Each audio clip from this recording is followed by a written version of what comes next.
I didn't play defense since like high school or nothing like that. I just started. Really? Yeah, in college. I just started safety. Okay. So were you an offensive guy or what? Yeah, quarterback. Quarterback, yes, he was. Yeah, me and Mikey King had something in common, throwing the ball. Doubt. I feel like your mentality going into a game, there's players out there that have a similar mentality with no fear. They're kind of an enforcer. Pretty much everyone on the defense also has that mentality too, but you stick out because it's such a consistent basis that I see these hits happening, and I'm just like, geez, it's like the next one is better than the one before. What has Michigan been to you? Life changing. I'm a football player, yeah, to go to Michigan, but like it really like it's life changing. Like growing up where I wasn't the best. You know, coming here, I got free education. It's really life changing, and it's really like helping me like open doors for, like I said, like my daughter and stuff like that. For sure. It's really like great to be here.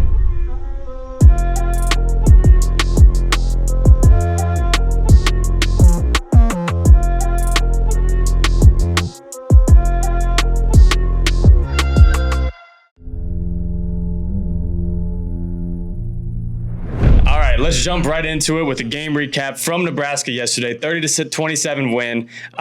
Firing on all cylinders, really.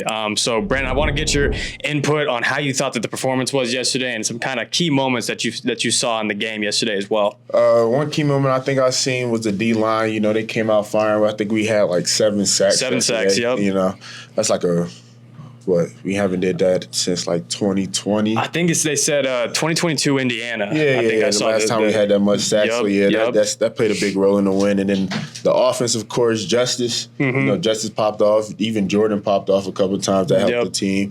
And then I say the offensive line was out there playing hard, hustling, moving the ball. So little things like that I seen help the team. So. Yeah, no doubt. And as a secondary guy, being in the back end, the last line of defense, how does it feel when you're able to get a 3-man rush in there and get such pressure on the quarterback when we got 8 guys in coverage and you see Rayshawn and Derek get into the quarterback in under 2 seconds? How does that make you feel, and what confidence do you have in those guys up front? I mean, to me, it just made me feel good. You know, put the quarterback in a panic, kind of. You see them guys like that, 3 guys, and then they just get into you so fast. Don't give them no type of time to think and stuff like that. But for me, it makes me feel good knowing that we could trust our guys to just go out there and have fun and ball and know they're going to make a play. 100%. And then flipping the script, you talked about Justice and the offensive side of things and had over 300 rushing yards. That was a huge performance and obviously a huge part of what Michigan football has been on the offensive side of things. So talk about going against those guys in practice and what has surprised you and what hasn't surprised you as far as their performances this far this season. To be honest, it's nothing that really surprised me about them guys. They really do it at practice. Justice, he finished every play. Every time he get the ball at practice, he I ain't gonna say it on here, but he runs to like 100 yards every time he get the ball. Same for Jordan. I feel like our coaches coached them well to really like run the ball in practice so they can do it in game. Just like practice how you play. No doubt. So little things like that, I don't think nothing surprised me. I feel like everything should be how it is because they practice like that. Yeah, and I mean, yesterday was an impressive performance. Obviously, Justice having his 4th game with over 100 yards. He's been doing his thing, and now Jordan's also getting in the mix. He had a long touchdown as well yesterday. So getting that run game is huge, especially having a young quarterback like Bryce. That helps out. And championship teams are made off of defense and being able to run the football. So I'm excited for that aspect of things, getting that going. And I kind of want to talk about and lean more into you as a playmaker and what you do on your side of the ball, because every single play early on in the game, you're smacking someone and you are setting the tone for the rest of the game. And just me being a observer, I mean, I was talking to Jake Garcia on the sideline. I stand with the quarterbacks on the sideline, and I'm like, man, I have not seen a live action hit as hard as you have in all the college football and in football that I've watched. So you are the real life hitman out there. And so talk about your mentality, how you go into a game, how you prepare, and what's your mentality coming into those first snaps of the game, and just really how you approach everything.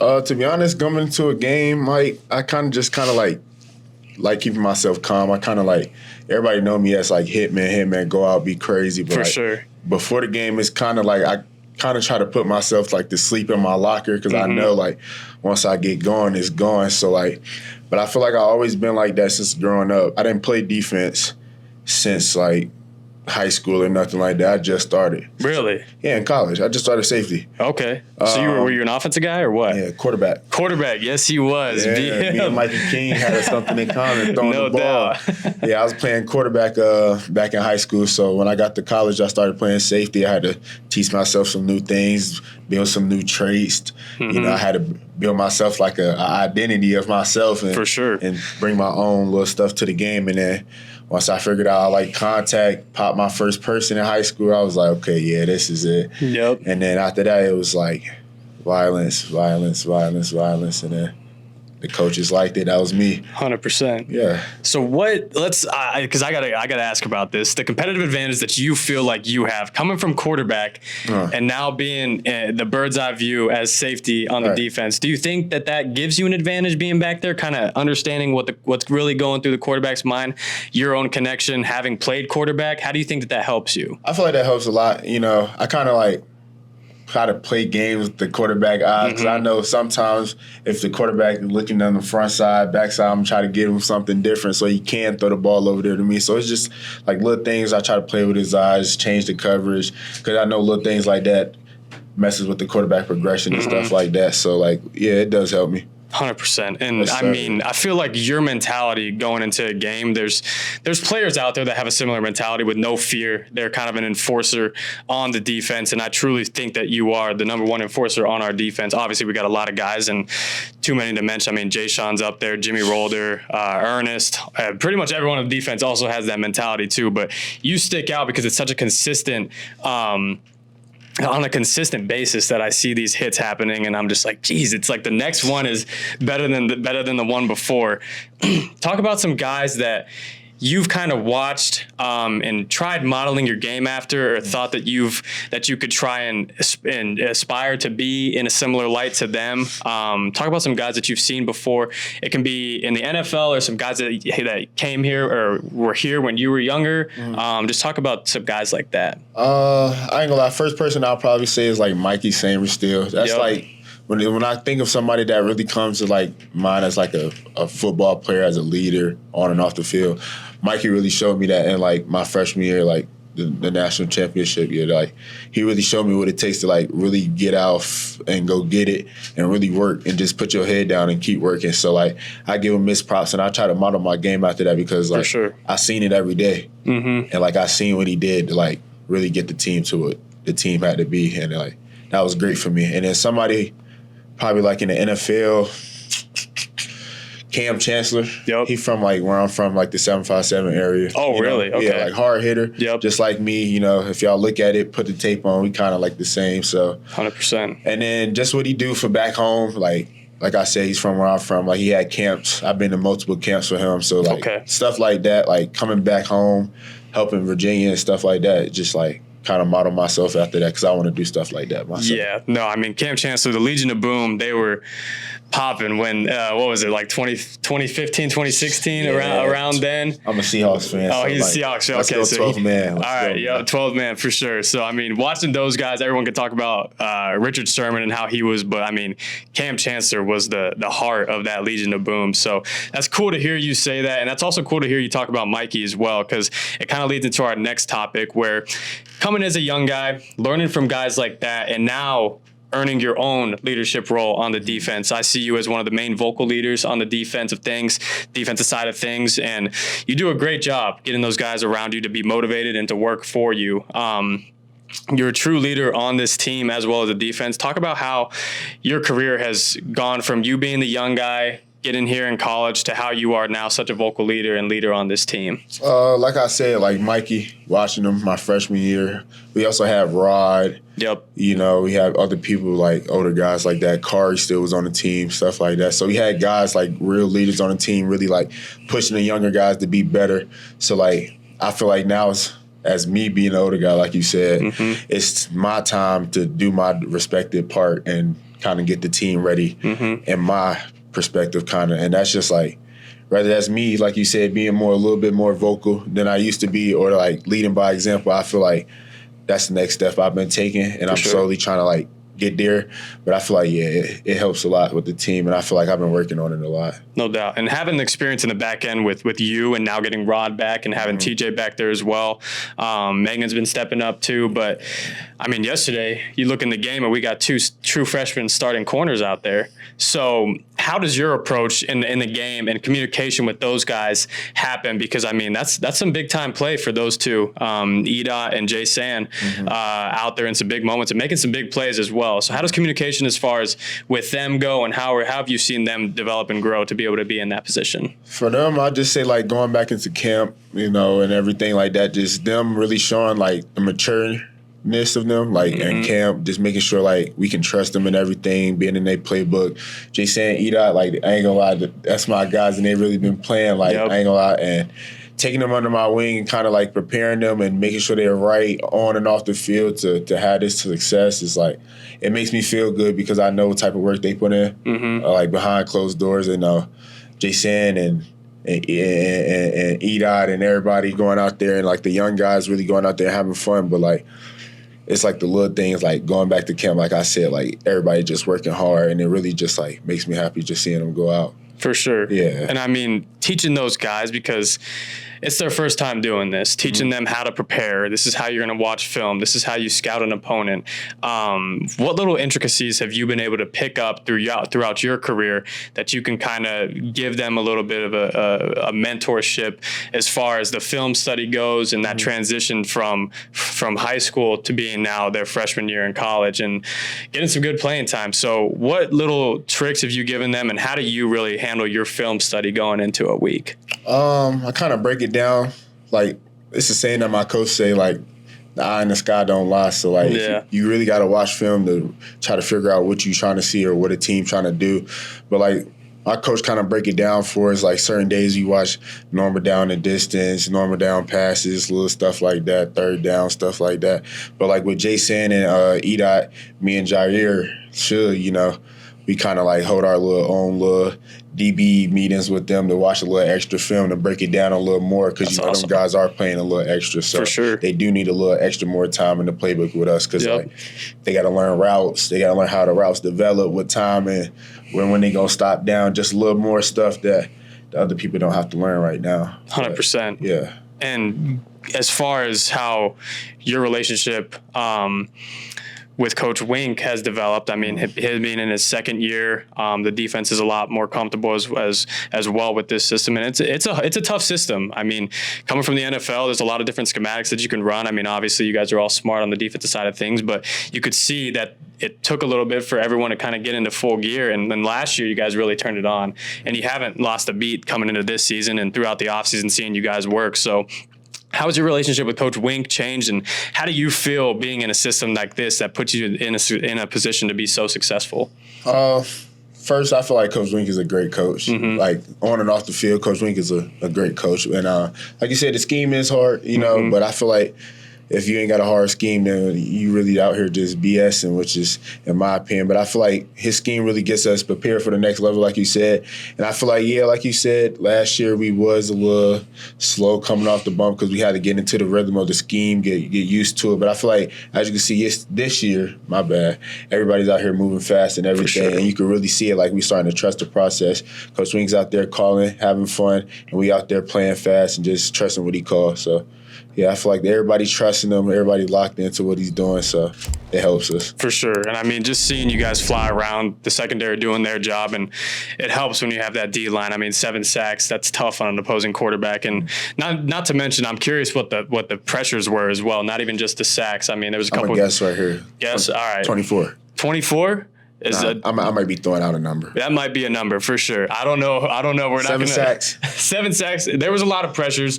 There were some times where we could have got them down. But as the game slowly progressed along, I knew that we were going to finally wrap them up and get them down. But kind of transitioning into, I want to talk about, this may be a more selfish question on my part. I just kind of want to see how you guys tick on the back end. going into film study and preparation against a quarterback, different quarterbacks, how do you study quarterbacks and how they approach the game based off their schematics, based off of their tendencies, their favorite throws, dual threat, pocket passers? How do you kind of approach your mentality going into game prep versus different types of quarterbacks? First, I ain't gonna lie. First, I kind of break it down like pocket passer, scrambler, or like an improviser, like, you know what I'm talking about, in the middle. To be honest, if it's a scrambler, I know the dogs down at the bottom going to take care of that. 100%. I just got to make sure I do all my jobs in the back end, cover my men and everything like that. But if it's a passer, I kind of break it down. Who's his top receiver? How he like to progress either the boundary to the field or the field to the boundary, little things like that. And then I kind of figure out like the routes, what routes they like to run, route progression, little stuff like that. But that's how I break it down throughout the week. Mostly like try to find his main receiver. Gotcha. Because that doesn't lie. If a quarterback sees his receiver down the field with a one-on-one, he's gonna try to take that shot. So 100%. Just little things like that try to help me, get a little edge on the quarterback. Awesome. Good to hear that. All right.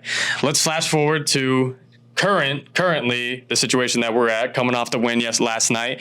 We get a well-deserved bye week. So how is your mentality going into the bye week? How do you plan on taking advantage of your bye week and preparing yourself for the next challenge ahead? Recover. Yeah, recover. I say recover one. Get back on my sleep and get back in the books. Get back in the books. Make sure the team is still on the same page. I know we got a bye week, but we still have a game coming up. We still have a season. And to be honest, I'll probably just be at the house. For sure. Just chill. Enjoy my time. But no doubt. Just make sure we stay on it, though. Yep, 100%. I know we talked about, we both had a little Sunday reset today. It's nice to be able to enjoy a day like that and do some cleaning around the house, some laundry if you got to do some stuff. I saw Shug post a video. You were taking your dog out for a walk this morning, like stuff like that. So really just talking about, going from the bye week and talking about the rest of the season. Obviously, we got the rest of our Big Ten schedule to play out. How does your mentality go into Big Ten play, transitioning, knowing that each game is such a huge game, and that's how it is every single week, but obviously this conference is a bit different than every other conference. So how do you transition from the bye week, going into the rest of the Big Ten play, and how do we finish out this season on the right note, just continually giving our best effort every single week? Okay, like I said, this bye week, we just got to make sure everything is it's a bye week, but make sure everybody's still locked in. And then just taking it week by week, try not to look ahead. It's a long Big Ten week. It's a long schedule. But like I said, go week by week, team by team, and I think everything should be good. It's a tough schedule out there, tough little opponent schedule, but everything be good. Everything will be all right. The team's ready. I ain't going to lie. And I know, obviously there's a big one at the end of the year, and it is every single year, but is there any opponents that you have in your mind that something owed from last year, anything like that, and as far as Big Ten play goes? I know there's some close ones last year.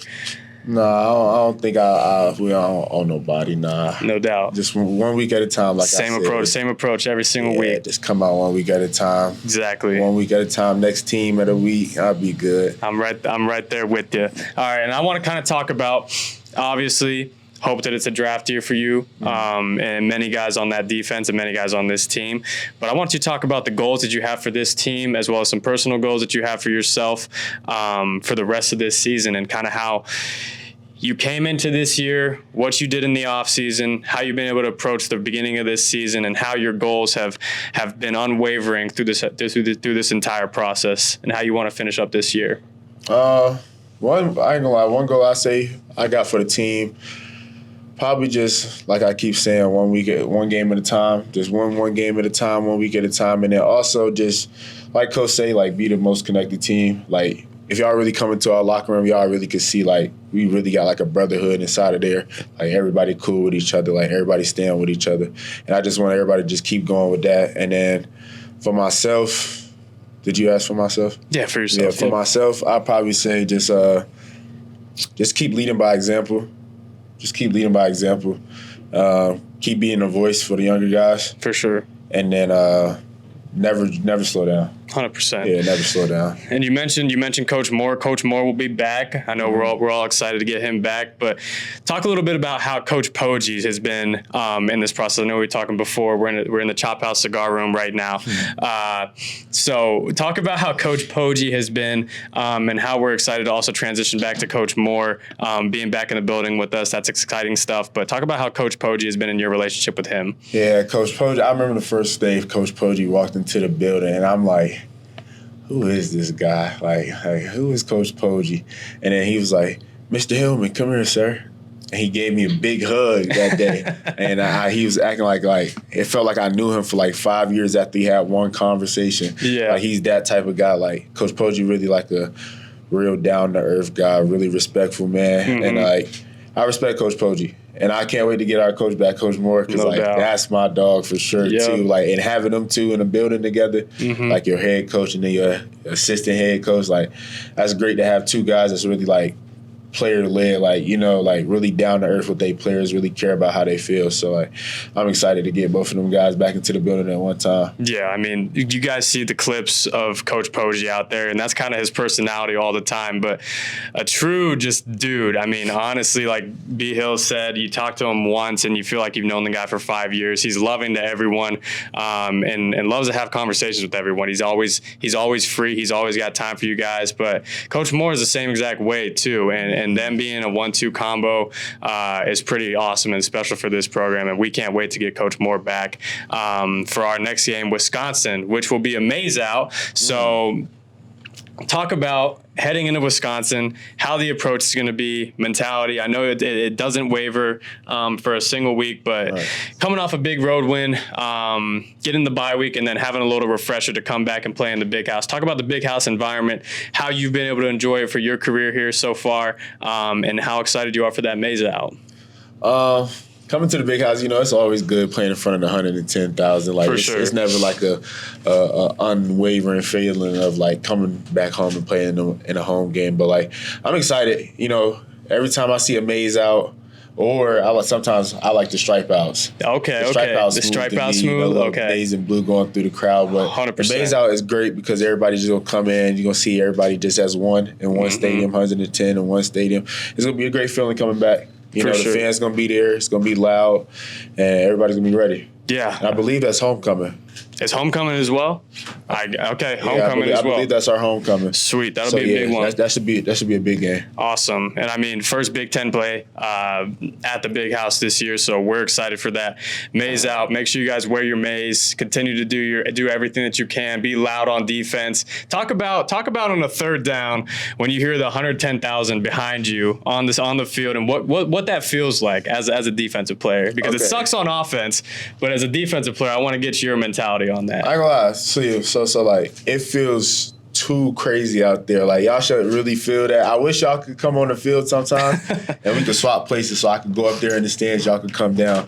But it feels like I hear y'all screaming below my feet. Like, third downs is just get the shaking, and I get excited. It's like 100%. I know either I'm about to make a stop or one of my teammates is going to make a stop. But like, every time y'all get like so turned in there where I can't hear, I know something good about to happen. Like, for sure, it's a great feeling. No, I mean, coming off of being in a hostile environment such as the Big House, or I mean any Big Ten opponent, offenses worry about things like that. So it's a real stressor for opposing offenses when they have speakers and their huddles and things like that. I mean, I know we do things of that sort on the offensive side of things because it gets loud on third down. So that's a huge part of you guys doing your job, and I know B. Hill said he's appreciative of it, and we are appreciative as well. I know we're yelling on the sidelines too. But kind of to close this out, wrap it up a little bit, I want you to talk about your why and really what makes you go every single day, what wakes you up in the morning, what gets you going to be able to do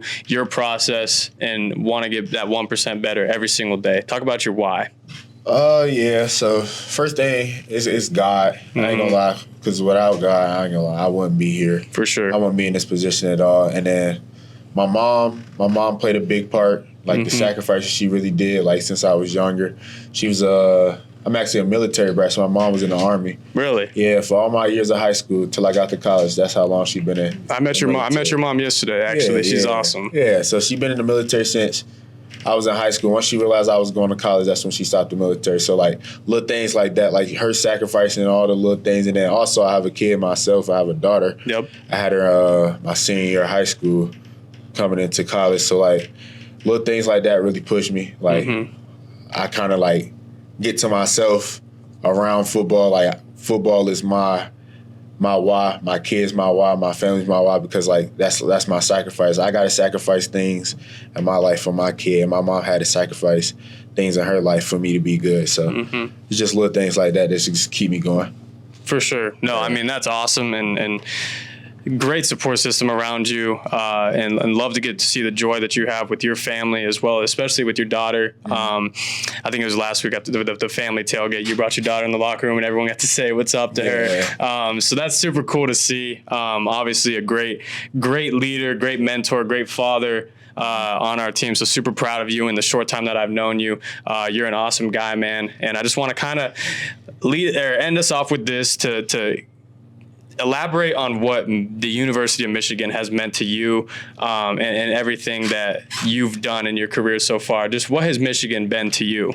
To be honest, it's a lot, and I'm gonna try to break it down in like a little. It's kind of been like life changing.